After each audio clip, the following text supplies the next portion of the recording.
He started just before Christmas. He started with maths, writing as a trigger, and just left it at that to start with. He has, bar once when he was actually poorly, he has done every session. Yeah, I can see his attendance. It's Yeah. fantastic. Yeah. He's joined in. His sister does some of Tute with him as well, and he loves that. He loves it when his sister gets involved. So as well as then the 2 sessions of Tute, I do a weekly welfare check with him where I do a Teams meeting with him every week. Since taking kind of school away, he has been to the cinema. He has been to the dog groomers. Last week he walked the dog, which is something he hadn't done. And that was always the way he got out. And he hadn't done that for ages. And then he came to school on Wednesday and did playtime.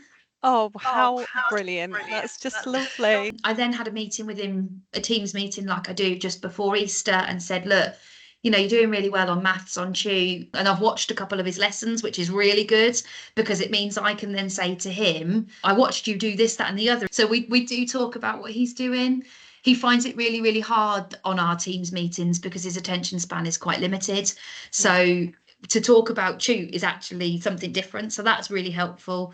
And then I said to him about setting up and doing something more. So he's now doing the enrichment on a Wednesday morning as well. Yeah. He loves it. He came in on Wednesday playtime. So he did his Tute in the morning and then he came in for playtime at 10:15 on Wednesday. Massive thing for him to do. He's not been in school since July. You know, this was huge. So he came in, played with his friends, and then he was telling me he's learning about this week's was about wildfires. And what has happened is that then he doesn't want to do Friday because he's done his 2 sessions and then he doesn't want to do Friday, but he does do it. It's just mum said the last 2 weeks getting him to get up and do a Friday has been a bit tougher than you would normally be. The other thing that Tute has helped with is that mum went out and got his computer set up so that he's got his own computer with his headphones. And then because she set his laptop up, he's now using his school email address and he's emailing me.